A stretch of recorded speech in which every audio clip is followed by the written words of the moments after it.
ನಮಸ್ಕಾರ. ಎಲ್ಲರಿಗೂ ಸ್ವಾಗತ. ಇವತ್ತು ನಾವು ಒಂದು ತುಂಬಾನೇ ಆಳವಾದ ಆದ್ರೆ ನಮ್ಮ ದೈನಂದಿನ ಜೀವನಕ್ಕೆ ಹತ್ತಿರವಾದ ವಿಷಯದ ಬಗ್ಗೆ ಮಾತಾಡೋಣ. ಅದುವೇ ಉಪಾಧಿ. ನಾವು ಯಾರು ಮತ್ತು ನಮ್ಮನ್ನ ನಾವು ಹೇಗೆ ಅರ್ಥ ಮಾಡ್ಕೊಂಡಿದೀವಿ, ಈ ಒಂದು ಪರಿಕಲ್ಪನೆ ನಮ್ಮ ಈ ಪ್ರಶ್ನೆಗೆ ಉತ್ತರ ಕೊಡುತ್ತೆ. ಸರಿ, ಈ ಇಡೀ ವಿಷಯವನ್ನ ನಾವು ಒಂದು 6 ಭಾಗಗಳಲ್ಲಿ ನೋಡೋಣ. ಮೊದಲಿಗೆ ನಮ್ಮ ಗುರುತಿನ ಬಗ್ಗೆ ಇರೋ ಗೊಂದಲದಿಂದ ಶುರು ಮಾಡಿ, ಉಪಾಧಿ ಅಂದ್ರೇನು, ಅದು ಹೇಗೆ ಕೆಲ್ಸ ಮಾಡುತ್ತೆ, ನಮ್ಮಲ್ಲಿರೋ ಪದರಗಳು ಯಾವುವು ಅಂತ ತಿಳ್ಕೊಂಡು, ಕೊನೆಗೆ ನಮ್ಮ ನಿಜವಾದ ಸ್ವರೂಪವೇ ಸ್ವಾತಂತ್ರ್ಯ ಅನ್ನೋದ್ರ ಬಗ್ಗೆ ಮಾತಾಡೋಣ. ಸರಿ, ಹಾಗಿದ್ರೆ ಮೊದಲನೇ ವಿಷಯಕ್ಕೆ ಬರೋಣ. ನಾವು ನಮ್ಮನ್ನ ಹೇಗೆ ಗುರುತಿಸ್ಕೊಳ್ತೀವಿ? ಸಾಮಾನ್ಯವಾಗಿ ನಾನ್ಯಾರು ಅಂತ ಕೇಳಿದ್ರೆ ಏನೆಲ್ಲ ಉತ್ತರಗಳು ಬರುತ್ತಲ್ವಾ? ಆದ್ರೆ ಈ ಉತ್ತರಗಳೇ ನಮ್ಮ ಜೀವನದಲ್ಲಿ ಎಷ್ಟೊಂದು ಸಮಸ್ಯೆಗಳಿಗೆ ಕಾರಣ ಆಗತ್ತೆ ಅನ್ನೋದು ನಮಗ್ ಗೊತ್ತೇ ಇರಲ್ಲ. ಒಮ್ಮೆ ಯೋಚನೆ ಮಾಡಿ ನೋಡಿ, ಯಾರಾದ್ರೂ ಬಂದು ನೀವ್ ಯಾರು ಅಂತ ಕೇಳಿದ್ರೆ ನಮ್ಮ ಮನಸ್ಸಲ್ಲಿ ಬರೋ ಮೊದಲ ಉತ್ತರ ಏನು? ಸಾಮಾನ್ಯವಾಗಿ ನಮ್ಮ ಕೆಲ್ಸ, ನಮ್ಮ ಸಂಬಂಧಗಳು ಅಥವಾ ಆ ಕ್ಷಣದ ನಮ್ಮ ಭಾವನೆಗಳೇ ನಮ್ಮ ಉತ್ತರ ಆಗಿರುತ್ತೆ. ಆದ್ರೆ ಇದೆಲ್ಲ ನಿಜವಾಗ್ಲೂ ನಮ್ಮನ್ನ ಪೂರ್ತಿಯಾಗಿ ಹೇಳುತ್ತಾ? ಇದು ನಮ್ಮ ಶಾಶ್ವತವಾದ ಗುರುತಾ? ಹೌದು. ನೋಡಿ, ನಾವು ದಿನನಿತ್ಯ ಹೀಗೆ ಹೇಳ್ತೀವಿ, ನನಗೆ ತುಂಬಾ ಖುಷಿಯಾಗಿದೆ ಅಥವಾ ನಾನು ರೊಂಬ ದಣಿದಿದ್ದೀನಿ ಅಂತ. ಕೆಲವೊಮ್ಮೆ ನಾನೊಬ್ಬ ತಂದೆ ಅಥವಾ ನಾನೊಬ್ಳು ತಾಯಿ ಅಂತೀವಿ. ನನಗೆ ವಯಸ್ಸಾಯ್ತು ಅನ್ನೋದು ಕೂಡ ಸಾಮಾನ್ಯ.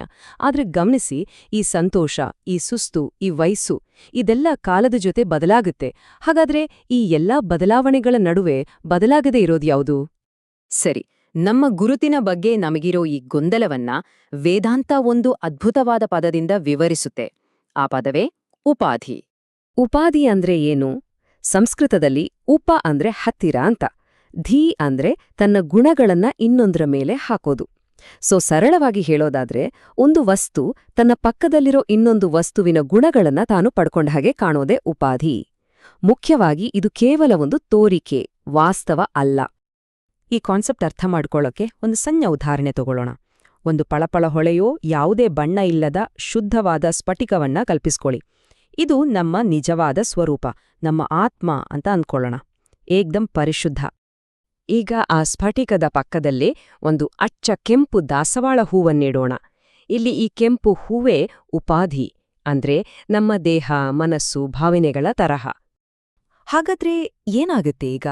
ಆ ಸ್ಫಟಿಕದ ಮೇಲೆ ಹೂವಿನ ಪ್ರಭಾವ ಹೇಗಿರುತ್ತೆ? ಸ್ಫಟಿಕ ಈಗ ಯಾವ ಬಣ್ಣದಲ್ಲಿ ಕಾಣಿಸುತ್ತೆ? ಅದರ ನಿಜವಾದ ಗುಣ ಬದಲಾಬಿಡುತ್ತಾ? ಇಲ್ಲೇ ಇದೆ ನೋಡಿ ಇಡೀ ವಿಷಯದ ತಿರುಳು. ಆ ಸ್ಫಟಿಕ ಕೆಂಪು ಬಣ್ಣದಲ್ಲಿ ಕಾಣುತ್ತೆ ಅಷ್ಟೇ, ಅದು ನಿಜವಾಗ್ಲೂ ಕೆಂಪಾಗಲ್ಲ. ಆ ಹೂವನ್ನ ಪಕ್ಕಕ್ಕೆ ಸರಿಸಿದ ತಕ್ಷಣ ಸ್ಫಟಿಕ ಮತ್ತೆ ಮೊದಲಿನ ಹಾಗೆ ಬಣ್ಣ ಇಲ್ಲದೆ ಶುದ್ಧವಾಗಿ ಕಾಣುತ್ತೆ. ಉಪಾಧಿಯ ಕೆಲ್ಸ ಇಷ್ಟೇ, ತನ್ನ ಗುಣಗಳನ್ನ ಇನ್ನೊಂದರ ಮೇಲೆ ಆರೋಪ ಮಾಡಿದ ಹಾಗೆ ತೋರಿಸೋದು. ಇದು ಕೇವಲ ಒಂದು ಭ್ರಮೆ. ಸರಿ, ಈ ಆರೋಪಣೆ ಅಥವಾ ಸೂಪರ್ ಇಂಪೋಸಿಷನ್ ಅನ್ನೋ ಪ್ರಕ್ರಿಯೆ ಹೇಗೆ ಕೆಲಸ ಮಾಡುತ್ತೆ? ನಮ್ಮ ಆತ್ಮಕ್ಕೂ ನಮ್ಮ ದೇಹ ಮನಸ್ಸಿಗೂ ಇರೋ ಈ ಸಂಬಂಧವನ್ನ ತಾಂತ್ರಿಕವಾಗಿ ಹೇಗೆ ಅರ್ಥ ಮಾಡ್ಕೋಬಹುದು ನೋಡೋಣ ಬನ್ನಿ. ಇಲ್ಲಿ 2 ಮುಖ್ಯವಾದ ಪದಗಳಿವೆ. ಒಂದು ಉಪಾಧಿ, ಅಂದ್ರೆ ಯಾವುದು ತನ್ನ ಗುಣಗಳನ್ನ ಕೊಡುತ್ತೋ ಅದು. ನಮ್ಮ ದೇಹ, ಮನಸ್ಸು, ಇಂದ್ರಿಯಗಳು ಇವೆಲ್ಲ ಉಪಾಧಿಗಳು. ಇನ್ನೊಂದು ಉಪಹಿತಂ, ಅಂದ್ರೆ ಯಾರು ಆ ಗುಣಗಳನ್ನ ಪಡ್ಕೊಂಡ ಹಾಗೆ ಕಾಣುತ್ತಾರೋ ಅವರು. ಅದು ಶುದ್ಧ ಪ್ರಜ್ಞೆಯಾಗಿರೋ ನಾವು. ಅಂದ್ರೆ ನಮ್ಮ ದೇಹಕ್ಕೆ ನೋವಾದ್ರೆ ನನಗೆ ನೋವಾಗ್ತಿದೆ ಅಂತ ನಾವು ಹೇಳ್ತೀವಿ. ದೇಹದ ಗುಣವನ್ನ ನಾವು ನಮ್ಮ ಮೇಲೆ ಹಾಕೊಳ್ತೀವಿ. ಇದನ್ನ ಇನ್ನೊಂದು ಉದಾಹರಣೆ ಮೂಲಕ ನೋಡೋಣ. ಉಪಾಧಿ ಮತ್ತು ವಿಶೇಷಣಂ ನಡುವಿನ ವ್ಯತ್ಯಾಸ. ವಿಶೇಷಣಂ ಅಂದ್ರೆ ಒಂದು ವಸ್ತುವಿನ ನಿಜವಾದ ಗುಣ. ಉದಾಹರಣೆಗೆ ಬೆಂಕಿ ಸುಡುತ್ತೆ, ಅದು ಅದರ ವಿಶೇಷಣ. ಆದ್ರೆ ಚಂದ್ರನ ಬೆಳಕು, ಚಂದ್ರನಿಗೆ ಸ್ವಂತ ಬೆಳಕಿಲ್ಲ ಅಲ್ವಾ, ಅದು ಸೂರ್ಯನ ಬೆಳಕನ್ನ ಪ್ರತಿಫಲಿಸುತ್ತೆ. ಇಲ್ಲಿ ಸೂರ್ಯನ ಬೆಳಕು ಚಂದ್ರನನ್ನ ನೋಡೋಕ್ಕೆ ಸಹಾಯ ಮಾಡೋ ಒಂದು ಉಪಾಧಿಯಷ್ಟೇ, ಅದು ಚಂದ್ರನ ನಿಜವಾದ ಗುಣ ಅಲ್ಲ. ಹಾಗೆಯೇ ನಮ್ಮ ದೇಹ ಮತ್ತು ಮನಸ್ಸಿನ ಗುಣಗಳು ನಮ್ಮನ್ನ ತೋರಿಸುತ್ತವೆಯೋ ಹೊರತು ಅವು ನಮ್ಮ ನಿಜವಾದ ಗುಣಗಳಲ್ಲ. ಈ ಉಪಾಧಿಗಳು ಒಂದೇ ಒಂದು ಪದರದಲ್ಲಿ ಇಲ್ಲ, ಅದು ಈರುಳ್ಳಿ ಸಿಪ್ಪೆ ಸುಲಿದ ಹಾಗೆ, ಒಂದರ ಮೇಲೆ ಒಂದು ಪದರಗಳು. ನಮ್ಮ ನಿಜ ಸ್ವರೂಪವನ್ನ ಇವು ಹೇಗೆ ಮುಚ್ಚಿ ಹಾಕಿವೆ ಅಂತ ನೋಡೋಣ. ವೇದಾಂತದ ಪ್ರಕಾರ ನಮ್ಗೆ 3 ಶರೀರಗಳಿವೆ. ಮೊದಲನೇದು ಈ ಕಣ್ಣಿಗೆ ಕಾಣೋ ಸ್ಥೂಲ ಶರೀರ, ಅಂದ್ರೆ ನಮ್ಮ ಫಿಸಿಕಲ್ ಬಾಡಿ. ನನಗೆ ವಯಸ್ಸಾಯ್ತು, ನಾನು ದಪ್ಪಗಿದ್ದೀನಿ ಅನ್ನೋ ಭಾವನೆಗಳೆಲ್ಲ ಈ ಶರೀರಕ್ಕೆ ಸಂಬಂಧಿಸಿದ್ದು. ಎರಡನೇದು ಸೂಕ್ಷ್ಮ ಶರೀರ, ಅಂದ್ರೆ ನಮ್ಮ ಮನಸ್ಸು, ಬುದ್ಧಿ, ಭಾವನೆಗಳು. ನನಗೆ ಬೇಜಾರಾಗಿದೆ, ನನಗೆ ಖುಷಿಯಾಗಿದೆ ಅನ್ನೋದೆಲ್ಲ ಈ ಶರೀರದ ಆಟ. ಮೂರನೇದು ಕಾರಣ ಶರೀರ. ಇದು ನಮ್ಗೆ ಗಾಢನಿದ್ದೆಯಲ್ಲಿ ಅನುಭವಕ್ಕೆ ಬರುತ್ತೆ. ನನಗೇನೂ ಗೊತ್ತಿಲ್ಲ ಅನ್ನೋ ಅಜ್ಞಾನದ ಸ್ಥಿತಿ ಇದು. ಆದರೆ ನಾವು ಈ ಮೂರೂ ಶರೀರಗಳನ್ನ ನೋಡುವ, ಇವುಗಳಿಂದ ಬೇರೆಯಾಗಿರುವ ಸಾಕ್ಷಿ. ಇಷ್ಟೇ ಅಲ್ಲ, ನಮ್ಮ ಸುತ್ತ 5 ಕೋಶಗಳು ಅಂದ್ರೆ 5 ಹೊದಿಕೆಗಳು ಇವೆ ಅಂತಾನೂ ಹೇಳಲಾಗತ್ತೆ. ಅನ್ನದಿಂದ ಆಗಿರುವ ಅನ್ನಮಯ ಕೋಶ, ನಮ್ಮ ಪ್ರಾಣಶಕ್ತಿಯ ಪ್ರಾಣಮಯ ಕೋಶ, ನಮ್ಮ ಮನಸ್ಸಿನ ಮನೋಮಯ ಕೋಶ, ನಮ್ಮ ಬುದ್ಧಿಯ ವಿಜ್ಞಾನಮಯ ಕೋಶ ಮತ್ತು ಗಾಢನಿದ್ರೆಯಲ್ಲಿ ಅನುಭವಿಸುವ ಆನಂದಮಯ ಕೋಶ. ಇವೆಲ್ಲವೂ ನಮ್ಮನ್ನ ಆವರಿಸಿಕೊಂಡಿರೋ ಪದರಗಳೇ ಹೊರತು ಇವುಗಳಲ್ಲಿ ಯಾವುದೂ ನಮ್ಮ ನಿಜವಾದ ಸ್ವರೂಪ ಅಲ್ಲ. ಸರಿ, ಇಷ್ಟೊತ್ತು ನಾವು ಸಮಸ್ಯೆಯ ಬಗ್ಗೆ ನೋಡಿದ್ವಿ. ಈ ಇಡೀ ಭ್ರಮೆಯಿಂದ ಹೊರಗ್ಬರೋದು ಹೇಗೆ? ಈ ಉಪಾಧಿಗಳ ಆಟವನ್ನ ಮೀರಿ ಸತ್ಯವನ್ನ ನೋಡೋದು ಹೇಗೆ? ಅದಕ್ಕೆ ವೇದಾಂತ ಒಂದು ದಾರಿ ತೋರಿಸುತ್ತೆ. ಇಲ್ಲಿ ಒಂದು ವಿಷಯವನ್ನ ಸ್ಪಷ್ಟವಾಗಿ ಅರ್ಥ ಮಾಡ್ಕೋಬೇಕು.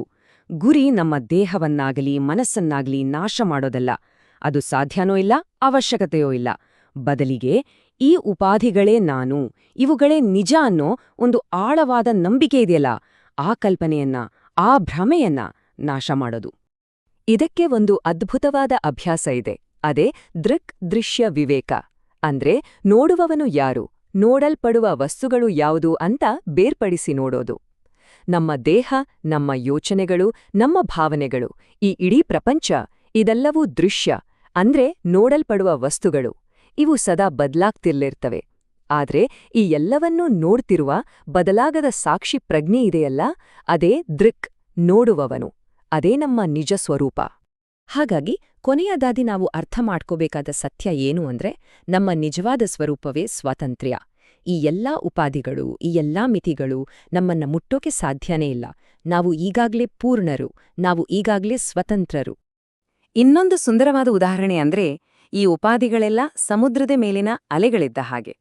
ಅಲೆಗಳು ಹುಟ್ಟುತ್ತವೆ, ಏಳುತ್ತವೆ, ಬೀಳುತ್ತವೆ, ಕಣ್ಮರೆಯಾಗುತ್ತವೆ. ಆದ್ರೆ ಸಮುದ್ರ, ಅದರ ಆಳ ಯಾವಾಗ್ಲೂ ಶಾಂತವಾಗಿ ಸ್ಥಿರವಾಗಿರುತ್ತೆ. ನಮ್ಮ ನಿಜ ಸ್ವರೂಪ ಆ ಆಳವಾದ ಸಮುದ್ರದ ಹಾಗೆ. ನಮ್ಮ ದೇಹ, ಮನಸ್ಸಿನ ಸ್ಥಿತಿಗಳು ಆ ಅಲೆಗಳ ಹಾಗೆ. ಆದ್ದರಿಂದ ನೆನ್ಪಿನಲ್ಲಿಡಬೇಕಾದ ವಿಷಯ ಇಷ್ಟೇ: ನಾವು ಈ ಉಪಾಧಿಗಳಿಂದ ಕಟ್ಟಲ್ಪಟ್ಟಿರೋ ಒಂದು ಸೀಮಿತ ನಾನು ಅಲ್ಲ. ನಾವು ಎಲ್ಲೆಗಳಿಲ್ಲದ, ಸದಾ ಮುಕ್ತವಾಗಿರುವ ಆ ಅನಂತವಾದ ಆತ್ಮ. ಹಾಗಿದ್ರೆ ಕೊನೆಯದಾಗಿ ಈ ಒಂದು ಪ್ರಶ್ನೆಯ ಬಗ್ಗೆ ಯೋಚಿಸೋಣ. ನಮ್ಮ ಮೇಲೆ ನಾವೇ ಹಾಕಿಕೊಂಡಿರೋ ಈ ಎಲ್ಲಾ ಹಣೆಪಟ್ಟಿಗಳು, ಈ ಎಲ್ಲಾ ಗುರುತುಗಳು, ಇವೆಲ್ಲ ನಾವು ಎರವಲು ತಂದ ಬಟ್ಟೆಗಳ ಹಾಗೆ. ಅಂದ್ರೆ ಆ ಬಟ್ಟೆಗಳನ್ನೆಲ್ಲ ತೆಗೆದ್ಮೇಲೆ ಇನ್ನೂ ಉಳಿಯೋದು ಯಾರು? ಆ ನಿಜವಾದ ಸ್ವರೂಪ ಯಾವುದು?